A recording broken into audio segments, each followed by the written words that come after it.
कुछ लोग होते हैं जो देखते तो सब कुछ हैं मगर समझते कुछ नहीं, और कुछ लोग ऐसे होते हैं जो बहुत कम देखते हैं मगर जो देखते हैं वो सच होता है। वो आंखों से नहीं दिल से देखते हैं। वो हजूम में भी अकेले होते हैं और तन्हाई में भी रब से जुड़े होते हैं। ये वो लोग हैं जिनके बारे में कहा गया वो अल्लाह के नूर से देखते हैं। मगर सवाल ये है, ये नूर क्या है, ये नजर कैसी है, और क्या ये सिर्फ चंद खास लोगों के लिए है या हर उस शख्स के लिए जो सच में देखना चाहता है। आज की दास्तान इसी राज की दास्तान है। अगर आपको ऐसे ही मौज़ूआत पसंद हैं तो दास्तान उर्दू को सब्सक्राइब करें और बेल आइकन दबाएं, क्योंकि हम हर रोज आपके लिए ऐसी ही वीडियोस लेकर आते हैं। चलें आज की दास्तान में उतरते हैं और इस राज की खोज करते हैं। आऊज़ु बिल्लाहि मिनश शैतानिर रजीम, बिस्मिल्लाहिर्रहमानिर्रहीम। मोहतरम दोस्तों, हर देखने वाला पहचानने वाला नहीं होता।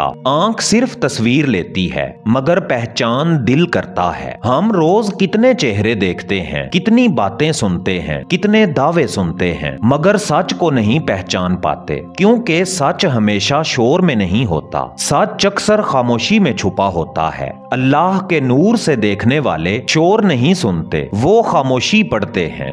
नूर कोई रोशनी नहीं जो बल्ब में जलती हो या आंखों को चमका दे। नूर वो कैफियत है जो दिल में उतरती है और इंसान को बातिन दिखा देती है। ये नूर किताबों में नहीं, बहसों में नहीं, नारों में नहीं, ये नूर सजदों में छुपा होता है, आंसुओं में उतरता है, टूटे हुए दिल में जगह बनाता है। जब इंसान खुद को बड़ा समझना छोड़ देता है तब अल्लाह उसे बड़ा दिखाना शुरू कर देता है। रसूल अकरम सल्लल्लाहु अलैहि वसल्लम ने फरमाया, मोमिन की फरासत से डरो क्योंकि वो अल्लाह के नूर से देखता है। फरासत किसी चालाकी का नाम नहीं, ये होशियारी नहीं, ये मक्कारी नहीं, ये वो नजर है जो बगैर पूछे हकीकत तक पहुंच जाती है। मोमिन बातों में नहीं उलझता, वो नीयतों को पहचान लेता है। वो दलील नहीं मांगता, वो कैफियत महसूस कर लेता है। ये नूर मांगने से नहीं मिलता, ये नूर जताने से नहीं मिलता। ये नूर मिलता है जब इंसान खुद को कुछ नहीं समझता, जब वो अल्लाह के सामने टूट जाता है, जब वो खुद को छुपाता है और रब को जाहिर होने देता है। ये नूर खामोशी का तोहफा है, सब्र का इनाम है और आजिज़ी की मोहर है। प्यारे दोस्तों, नफ्स सबसे बड़ा पर्दा है। जब तक नफ्स बोलता रहता है नूर खामोश रहता है। जब नफ्स कहता है मैं जानता हूँ तो नूर रुखसत हो जाता है। जब इंसान कहता है या अल्लाह मैं कुछ नहीं जानता तब नूर उतरता है। इसीलिए अहले नूर कम बोलते हैं, ज्यादा सुनते हैं। तारीख के सफ़हात खोलें तो वहाँ ऐसे लोग मिलेंगे जिनके पास कुछ नहीं था मगर वो सब कुछ देखते थे। हजरत बहलोल दाना रहमतुल्लाह अलैह,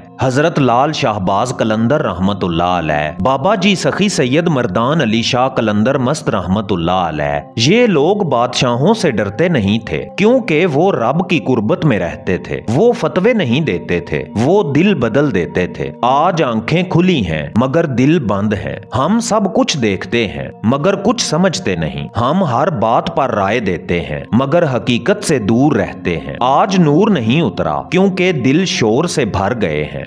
क्या ये नूर हमें भी मिल सकता है? ये सवाल सबसे अहम है। जवाब है हाँ, लेकिन शर्त है सच की तलब हो, दिखावे से नफरत हो, नफ्स से जंग हो और रब पर उम्मीद नहीं यकीन हो। अल्लाह का नूर सिर्फ मज़ारों पर नहीं, सिर्फ किताबों में नहीं, वो हर उस दिल में उतर सकता है जो खाली हो, साफ हो और सच्चा हो। अल्लाह के नूर से देखने वाला कम बोलता है, ज्यादा सुनता है, फितना पहले पहचान लेता है, खुद को छुपाता है, दावा नहीं करता। वो खुद को कभी खास नहीं कहता क्योंकि जो खास होते हैं वो खामोश होते हैं। दास्तान उर्दू के मोहतरम नाजरीन, ये दास्तान कोई दावा नहीं, ये एक दावत है। अगर आप चाहते हैं कि आप भी देखें तो पहले झुकना सीखें। अगर आप चाहते हैं कि आप भी पहचानें तो पहले खामोश होना सीखें, क्योंकि अल्लाह का नूर सिर्फ उस दिल में उतरता है जो खुद को मिटा देता है। ऐ अल्लाह हमें आंखों की तेजी नहीं दिल की बसीरत अता फरमा। हमें वो नजर दे जो तेरे नूर से देखे और हमें खुद से निकाल कर तेरी कुर्बत में ले आए। आमीन या रब्बिल आलमीन। दोस्तों, अगर आप भी इस दुआ में शामिल हैं तो बाकायदा तौर पर कमेंट में आमीन लिखकर इसमें शामिल हो जाएं। और क्या खबर किसके आमीन कहने से ये दुआ हम सब के हक में कबूल हो। अगर आपको ऐसे ही मार्फत भरे मौजूआत पसंद हैं तो अभी दास्तान उर्दू को सब्सक्राइब करें, बेल आइकन दबाएं, वीडियो को लाइक करें और अपने दोस्तों के साथ जरूर शेयर करें। इजाजत दीजिए, मिलते हैं अगली राजों भरी दास्तान में। तब तक के लिए अल्लाह निगहबान।